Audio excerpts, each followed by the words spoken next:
हाय love, तो आज के इस टॉपिक विशेष में हम ये जानने की कोशिश करेंगे कि हमारी एसएलआर क्या होती है।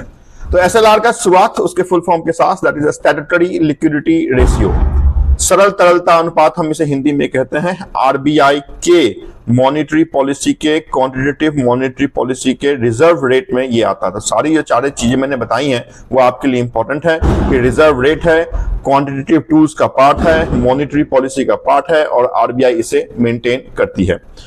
देखिए, जो भी आपकी मॉनेटरी पॉलिसी के क्वांटिटेटिव का पार्ट है उसका जो मेन फंक्शन है वो है आपके मनी सप्लाई को मेंटेन करना। तो एसएलआर का भी जो प्राइम फंक्शन है वो है आपके बैंक में मनी सप्लाई को मेंटेन करना, है ना। जहां ज्यादा होना चाहिए मार्केट में, जो इकोनॉमी में लिक्विडिटी है वो ना एक्सेस होनी चाहिए और ना शॉर्टेज होनी चाहिए। एक सस्टेनेबल ग्रोथ के आधार पे मार्केट में लिक्विडिटी की फ्लो होनी चाहिए। तो उसके लिए रिजर्व रेट में हम दो रेट्स को फॉलो करते हैं, one is called CRR and second is called SLR. तो एसएलआर की बात हम कर रहे हैं, फुल फॉर्म एक बार और आप जाने, that is statutory liquidity ratio. क्या होता है ये एसएलआर, तो आप जाने कि अगर बैंक के पास, किसी एक शेड्यूल कमर्शियल बैंक के पास, क्योंकि शेड्यूल कमर्शियल बैंक को ही आपके आरबीआई के पास सीआरआर को और खुद के पास एसएलआर को मेंटेन करना होता है, या जिसे भी आरबीआई लाइसेंस देती है उसका ये प्राइमरी ऑब्जेक्टिव होता है और आप कह सकते हैं कि कंपलसरी रिजर्व है जो खुद के पास मेंटेन करना होता है।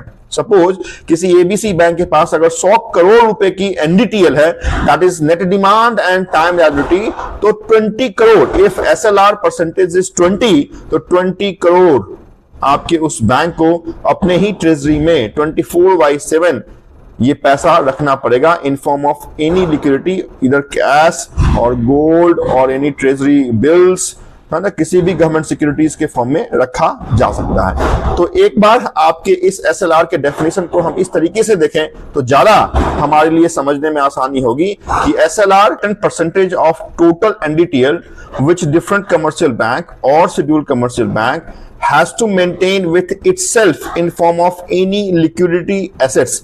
This liquid asset can be in the form of gold, can be in the form of government securities like treasury bill or others, can be in the form of cash also. तो किसी भी form में अपने पास जब bank अपने total NDTL का एक certain percentage रखती है तो उसे हम एसएलआर रिजर्व कहते हैं।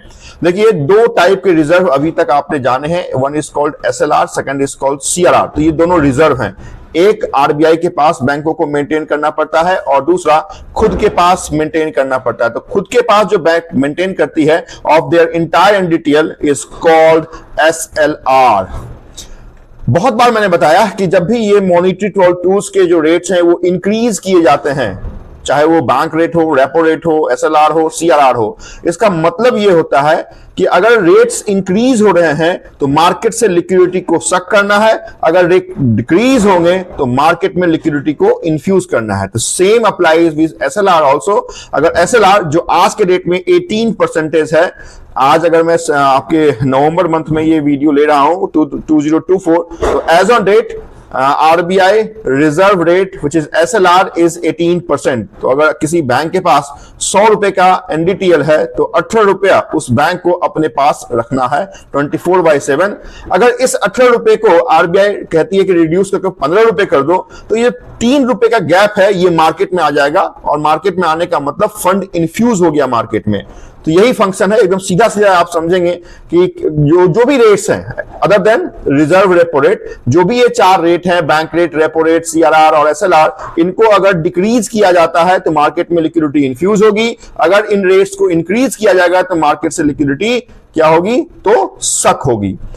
आपसे पूछा जाता है कि एसएलआर कौन मेंटेन करता है या एसएलआर कौन रेगुलेट करता है, तो ऑब्वियस सी बात है आपकी bankers bank, that is reserve bank of India. Function मैंने बता दिया कि आपकी मनी सप्लाई को देखने, है ना, उसको सही ढंग से रेगुलेट, इन्फ्लेशन ना आए, इन चीजों के लिए आपकी एसएलआर को मेंटेन की जाती है। 18% आज के रेट में आपकी एसएलआर है। This SLR will lie in between 18% to 40%। तो 18 से 40% के बीच में एसएलआर होगा, ये प्रावधान आरबीआई ने बनाया हुआ है ना, तो इसको आप समझेंगे। लेकिन आज 18% है, अपने न्यूनतम कगार पे आपका एसएलआर है। क्लियर? तो ये है सारी एसएलआर की बातें, रिजर्व रेट है। तो आज के इस टॉपिक विशेष में हम इतनी बात आपके साथ एसएलआर के साथ करेंगे। नेक्स्ट टॉपिक किसी आखिरी और इंपॉर्टेंट मॉनेटरी पॉलिसी के रेट के साथ हम मिलेंगे, that is reserve repo rate.